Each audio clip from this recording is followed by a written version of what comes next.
Alright, so boom, rap songs that got stopped from going #1. I don't think you guys understand, there are a gang of rap and hip hop songs that were so close to reaching the top spot on the Billboard Hot 100, but it was never able to overcome the hump. Pretty much every time a song gets stopped from topping the charts, it was because it was one powerhouse song around that time that everybody and their mama was listening to, and it stayed #1 for so long that it was preventing other tracks from getting the top spot. So for this video, I did my research from January 2000 all the way up to current day, and I'm going to show you guys songs that the highest it reached on the Billboard Hot 100 was #2 or #3. Because there are so many songs that reached the top 3, but it never reached #1. So I thought it would be fun to show y'all what these tracks are. And also for each entry, I'm going to say what was the songs that was at the top or the top 2 that prevented the artist from getting the #1 hit. I'm not going to show every instance of this happening in one video because this would be long as hell. So if y'all want a part 2 or part 3, y'all gotta let a nigga know. There's also some songs that I'm not including because I don't feel that they're rap or hip hop songs for real. An example of a song that does fit this criteria, but I'm not going to include it, is Fancy Like by Walker Hayes. Yeah, we fancy like Applebee's on a date night. Got that Bourbon Street stay with. This song is classified as a country rap song, but it sounds way more country than anything else, so I'm not considering it. Same with a song like Boy's a Liar Too. It's classified as club rap, but we all know this is a dance pop, bubblegum pop song. I'm not about to include it just because it had that little rap verse in there by Ice Spice. Y'all get the point now, so bet we on.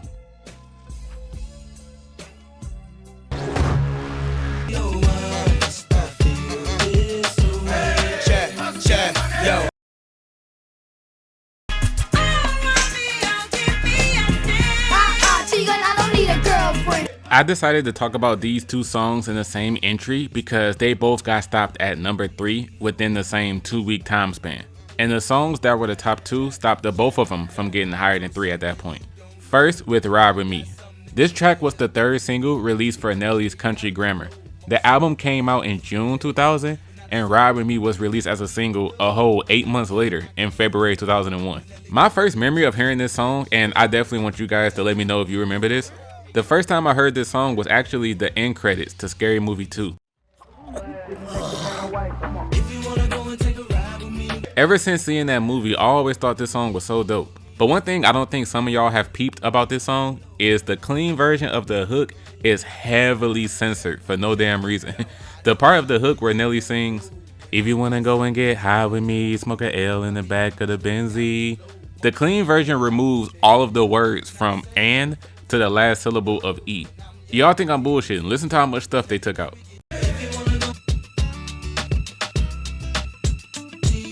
I guess back then if you was talking about getting high and smoking L's on the radio, you was preaching the word of the devil. I may be the only person, but I like the bridge more than the hook anyway. The part where it goes, "I know something you don't know, and I got something to tell ya." I like singing that part way more than the hook. Now on to Lil Romeo's My Baby. My Baby was his very first single he released in May 2001, and not only is it his most popular song, this is Romeo's only song where he's the main artist to ever touch the Hot 100 period in his whole career. Romeo is literally the Michael Carter Williams of the rap game. His first song went all the way up to #3, and he ain't even have nothing hit at least 100 since then. Both of these songs reached the top 3 of the charts in June 2001. Nelly's track reached #3 on June 23rd, and then the next week on June 30th, Nelly's song got pushed down to #4, and Romeo's My Baby reached #3. During those 2 weeks, the song that stopped Nelly and Romeo from getting a #1 hit, #2 at the time, was Hanging by a Moment by Lifehouse.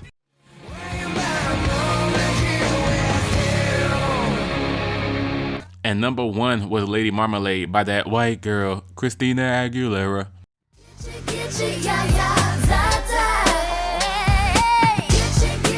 I actually think Hanging by a Moment is a fantastic song. And hey, listen, Lady Marmalade, however you want to pronounce it, this song has Lil Kim on it. I would never complain about Lil Kim being on the #1 song. As mentioned with Romy Rome, he wouldn't even reach these heights on Billboard again, but Nelly would get his comeuppance though, as he actually stopped 2 other big rappers around this time from getting the #1 hit on a popular song that they had. One of them I'm going to include in this video, so stay tuned.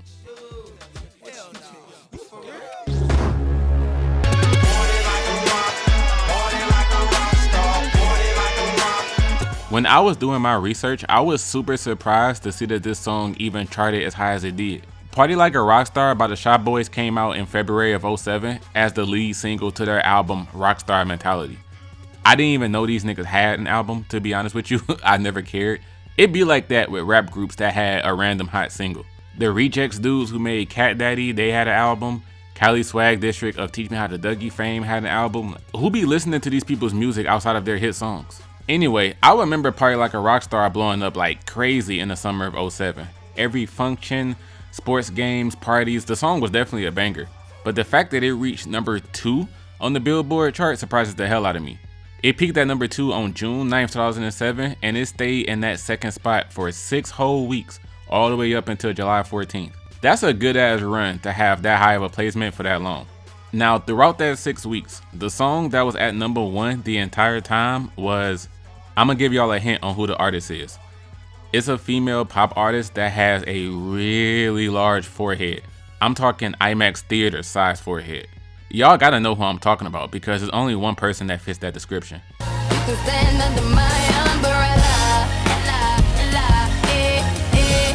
Yes, Umbrella by Rihanna and Jigga was the most popular song in the country during this time, and it had a lot of staying power.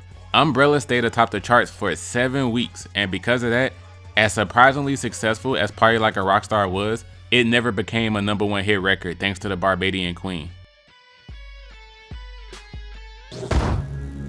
And I know when that hotline blink, that can only mean one thing. Because I just got done talking about Rihanna, it's only right that I discuss Drake. This nigga ain't gonna never let that woman go, so I might as well bring him up here. Now, Drake is one of those artists that has a few songs that got stopped from being number 1 hits, but I'm not about to talk about multiple in one video. For now, let's just discuss Hotline Bling, which needs zero introduction. Y'all know it, some of y'all love it, some of y'all think it's one of the most overplayed songs of all time and you get annoyed by it now. Admittedly, I'm not annoyed by the song and I still enjoy it, but I can't deny that it was getting played at every corner of the earth at one point.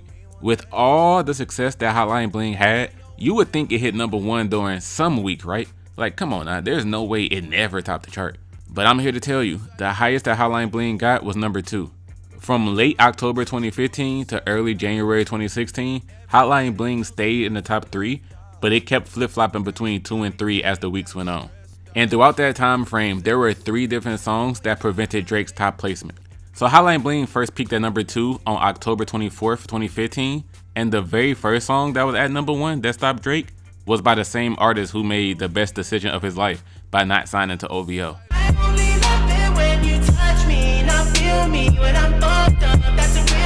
The Weeknd's The Hills had people in a chokehold already at this time, as that song had already been number 1 for a whole month. Weeknd and Drake held the number 1 and number 2 spot respectively for the next 3 weeks, but then, during the week of November 14th, Drake did overcome The Weeknd. However, there were 2 songs that debuted on the Hot 100 during that same week, and both of them immediately shot to the top 2 spots, so Drake had to settle for number 3. The song that debuted at number 2 was Sorry by Justin Bieber. Is it too late now to say sorry? 'Cause Which is a very fitting title, by the way. This man Drake out here trying to get a number 1 hit, and Justin just slides in and charts higher than him like, sorry about that, bro, let me get through here. Justin's song actually did end up becoming a number 1 hit, whereas Hotline Bling never did, so that adds more salt to the wound. But the song that debuted at number 1 at this time was Hello by Adele. so hello from the other side. So as mentioned, Drake and Weeknd were the top 2 for a few weeks, but once Sorry and Hello came out, it was over for Hotline Bling. These 3 songs were in the top 3 for 8 weeks straight, all the way up until January of the next year.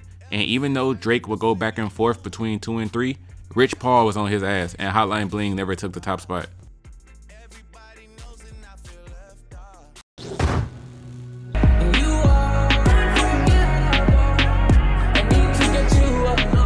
Talk about getting washed on your own song. Man, I speak for everyone when I say this is Sway Lee's track. Always has been, always will be. Unforgettable was released as the lead single to Montana's Jungle Rules album. And again, I must ask, who is listening to these niggas' music? This song peaked at number 3 on August 19th, 2017, and this is the only top 10 Billboard hit that French has. Well, technically he has another one, but I refuse to give him credit for this. Apparently, French Montana is on the East Coast version of Chris Brown's song Loyal. These hoes ain't loyal. There's 3 versions of this song. A West Coast version with Too Short, an East Coast version with Montana, and then the music video / album version with Tyga, which is the main one that everybody knows. I don't even know where these 2 other versions with Too Short and French Montana came from, but Billboard credits all 3 versions as the same song. So the most famous version, the one with Tyga, peaked at number 9, and Billboard actually gives French Montana and Too Short credit for that and says that they have a top 10 hit too, even though they wasn't even on that version. Anyway, Unforgettable with Sway Lee is a diamond song, yo. A diamond certified record that didn't go number 1. How is that possible? Well, since it only got to number 3, there's 2 songs that we can blame for that. During that week of August 19, 2017, the track that was at number 2 at this point in time was Wow, wow, wow. When I'm with you, all I get is wild thoughts. See, Rihanna out here again, stopping niggas from getting number 1 records. The Power of IMAX. But the number 1 song at that time was Despacito. Despacito, quiero desnudarte a besos despacito. To this day, I still don't understand the amount of views and popularity that Despacito received. As of now, it is the 2nd most popular video on YouTube. I don't mean the 2nd most popular music video, no, on the entire website. This is the 2nd most viewed video, period, with it currently being at 8.6 billion views. Incredible. And Despacito was number 1 on the Hot 100 for 4 whole months. So yeah, any song that came out around that time, it was over for you. You wasn't reaching number 1 with Despacito and the remix with Justin Bieber being in the way. Unforgettable was only at number 3 for 2 weeks. After those 2 weeks, it fell to number 4 because Bodak Yellow by Cardi B had gotten 3rd place. And after Bodak Yellow knocked it down, Unforgettable wasn't able to reach the top 3 after that. I couldn't care less about French Montana, but fortunately, my man Sway Lee will finally get a number 1 song a year and a half later in early 2019.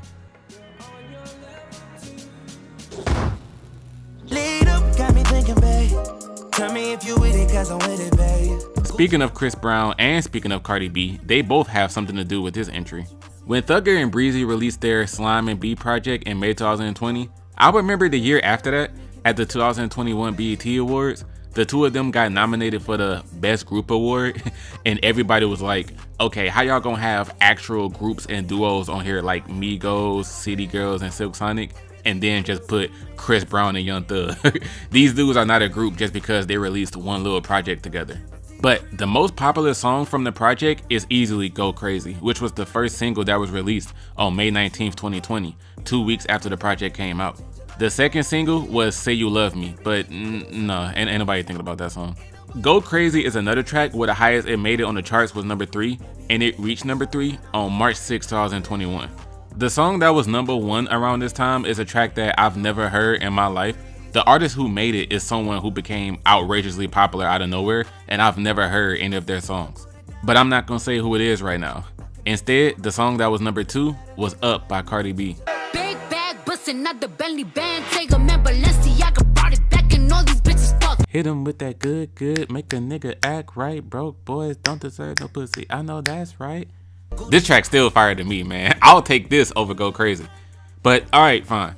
The track that was number 1 that stopped Thugger and Chris Brown was Driver's License by Olivia Rodrigo. You said forever, now I drive alone past your street.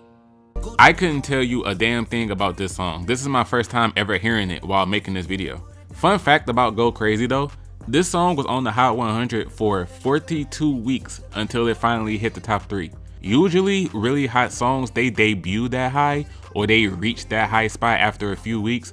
This song took 10 months before it finally peaked.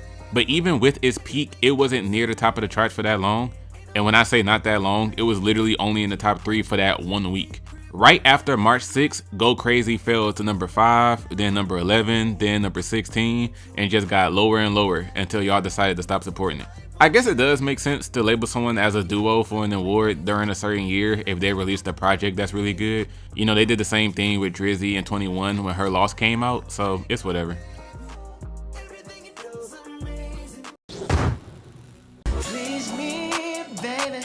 Turn around and just tease me, baby. Now, here's a track that some of you may look at and say, how you gonna exclude Boy's a Liar Part 2 by saying that's not really a rap song, but then you include this? Look, this is classified as an R&B, hip hop, and soul track, and it has a good amount of hip hop elements in it, so in this case, I don't think that's a stretch. Cardi B and Bruno Mars stay killing it when they get together, as Finesse is a dope track as well. Which one y'all like more anyway, Please Me or Finesse? One thing both tracks have in common though is that neither one was released for a project. Please Me was just a random collaboration that they made together through Atlantic Records, and Finesse with Cardi was a remix to a song Bruno already had called Finesse from his 24K Magic album that came out 14 months before they did the remix. Now, Please Me was jumping spots when it first got on the charts. It debuted at number 5, then dropped to 14 the next week, and then the next week after that, it jumped up to number 3. So I don't know what was going on with this song. But when it did peak at number 3 on March 16th, 2019, it was 2 songs at the top that looked at Bruno Mars and Cardi B and said, where y'all think y'all going? And both songs were by musicians who are known for being TV stars in their younger years. The number 2 song was 7 Rings by Ariana Grande.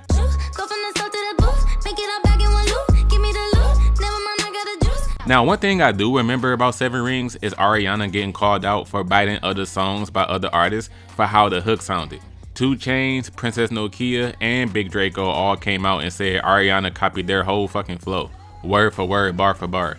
But the track that was number 1 was a new song that had just came out and it debuted at the top of the charts.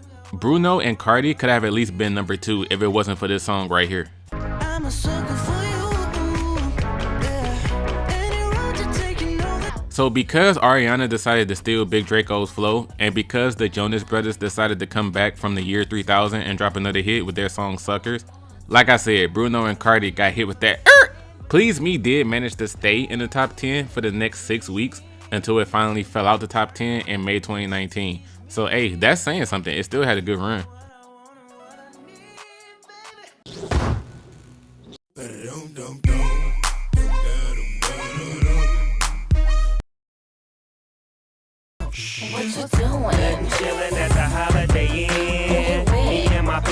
To the window, to the wall, to the sweat drop down my bowels. Man, that was a crazy line. But we have another double entry here, y'all. Starting with Lil Jon and the Eastside Boys, Get Low is a hood anthem. But admittedly, I'm surprised that it peaked at number 2. This was seriously the second most popular song in the country at one point. This Kings of Crunk album had other heat on it too. I ain't really here to play no game, girl. You already know my name, yeah. But during the week of October 25th, 2013, the person that stopped Dum Dum Dum from going number 1, here's a popular artist that we haven't talked about at all yet. It was Beyonce. Her song Baby Boy with Sean Paul was tearing up the charts at this time.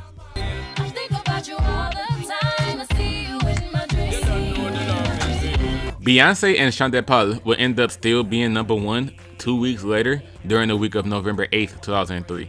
What happened during that week is Chingy's Holiday Inn crept in at number 3. What's crazy about Holiday Inn is that I've never heard this song in full, so I was today years old when I found out that this song featured Snoop D-O-double-G and Ludacris. I always assumed this was a solo Chingy song. When I was working on this video and I typed in Chingy Holiday Inn in YouTube, I was like, featuring Snoop and Ludacris? Since when? Snoop Dogg is the one saying the hook. The only thing I know about this song is that one line, nothing chillin' at the Holiday Inn. I always thought that was Chingy saying that. Damn. But speaking of Ludacris, he's part of the reason why Chingy didn't get a number 1 hit. Because if you noticed, I said that Beyonce and Sean Paul were still number 1 on November 8th and that Chingy moved in at number 3. So that second place spot is unaccounted for. The song that was number 2 during that week was actually Stand Up by Ludacris. When I move, you move. Just like that. When I move, you move. Just like that. So imagine that shit. You feature Skinny Black on your song thinking everything is all good in the hood, and then this man turns around and is part of the reason why the song that y'all did together didn't go number 1. But y'all let me know if I deserve to get cooked for not knowing Snoop and Luda were on Holiday Inn. When I said that they was on this song, was y'all over there like, man, I never heard that song for real, so I didn't know that either? Or are y'all over there roasting me going, how the hell did you not know that? Meet me in the trail, it's going down. Meet me in the mall, it's going Here go another 2000s rap hit that was a hood anthem. Meet me in the trail, it's going down. This is obviously Young Jock's most successful solo song, but it's not the most successful song he's been on, period, as he was a feature on Buy You a Drink with T-Pain. Jock is similar to Romeo, whereas this was Jock's very first single and he instantly got a hit song. But unlike Romeo, Jock had multiple other songs hit Billboard at the beginning of his career, like Coffee Shop, First Time with Marcus Houston, and I Know You See It. So instead of Michael Carter Williams, Jock is more like the Tyreek Evans of rap. It's Going Down made it to the top 3 on June 24th, 2006. So right when the summertime was booming is when this song was at its peak. Now the two songs that was ahead of it, the one that was at number 1, I'm not surprised at all because as a kid I certainly remember it being a massive hit. But the song that was at number 2 is a track that I remember and it was cool. But while working on this video, I went, damn, that song made it to number 2?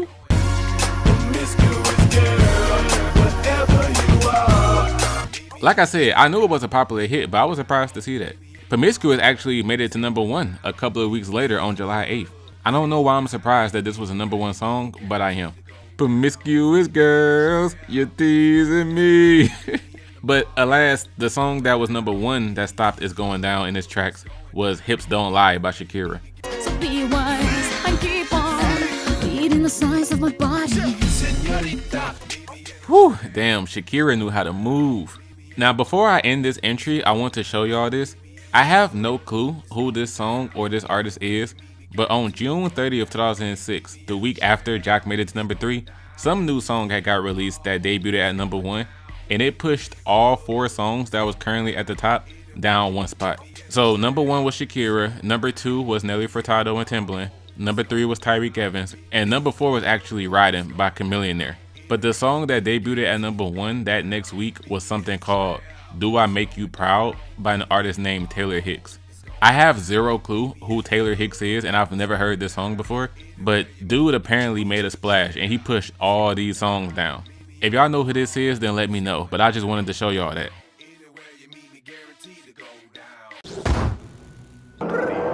Gucci gang, Gucci gang, Gucci gang, Gucci gang, Gucci gang, Gucci gang, Gucci gang. Oh man, the song that was one of the biggest driving forces behind the mumble rap movement. 2016 and 2017 were the 2 biggest years in hip hop where the young dudes and the old heads started clashing. All the OGs who used to go to rap shows wearing Dusty and Yinche jeans to screw up their face to Mood Music 29, they couldn't stand the fact that a random ignorant ass turn up song like this became mega popular like it did. To this day, I'm surprised that Gucci Gang has 1 billion views on YouTube. But for the old heads out there watching this, don't worry. If this makes you feel any better, Gucci Gang actually never became a number 1 hit. I don't know if that puts a smile on your face and makes you want to buy a new pair of Lugs boots, but it's true. Gucci Gang peaked at number 3 on December 2nd, 2017. At that time, the track that was number 2 was Havana by Camila Cabello and Slime.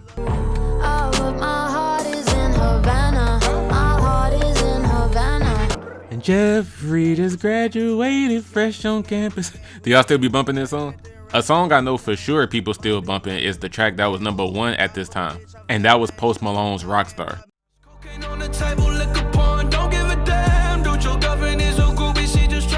Rockstar pretty much ran all of winter 2017. It was number 1 for 2 months straight. You for sure couldn't escape this. I haven't really been keeping track, but I think this is the first entry where all of the songs I'm talking about have 1 billion views on YouTube. Gucci Gang, Havana, and Rockstar all have 1 billion. I will say that I love the diversity here too. All of these songs were equally as popular as each other and they all sounded completely different. That's great if you ask me.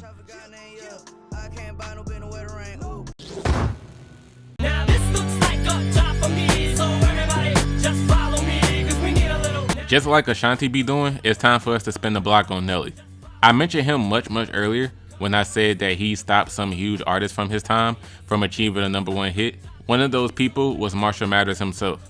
Everyone knows that the early 2000s was Nelly's heyday. He had Earth First Ones, Dilemma, Andale Andale Mama EI EI. You couldn't tell Nelly nothing. He has had 4 number 1 hits in his career, and the first song he had to reach that milestone was the same track that stopped Eminem's Without Me from reaching number 1. Eminem is another rapper whose heyday was in the early 2000s, And even though he had The Way I Am, The Real Slim Shady, My Name Is, and Stan, Eminem didn't get a #1 hit until Lose Yourself.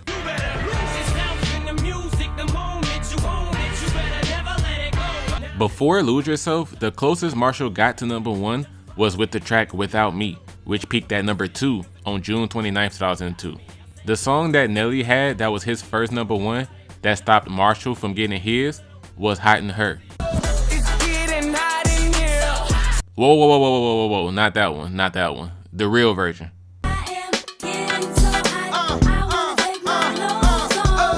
Because all the women in the country was taking off all of their clothes while listening to Nelly, Without Me got stopped at #2. It stayed at #2 for 4 straight weeks, and that entire 4 weeks, Nelly was still running the charts and Eminem couldn't get over the hump. It's kind of ironic that M didn't go #1 with Without Me, considering what the song is about. After dropping the Marshall Mathers LP in 2000, M was just letting the numbers run up from that album and dealing with all the criticism for about a year. And then finally in May 2002, he released Without Me as the first single for the Eminem Show. And he was on that song rapping about how we need more controversy in music because the rap game feels empty without it. It's up to me to save it and give the people what they want. It would have been crazy for Eminem to say, oh, I took a little break, but I came back because I realized rap wasn't the same without me. And then he instantly got a #1 song on the very track where he said that. That would have given the track the extra stamp of approval. Hilariously enough, speaking of Ashanti, she's the artist that had the #3 song during this week.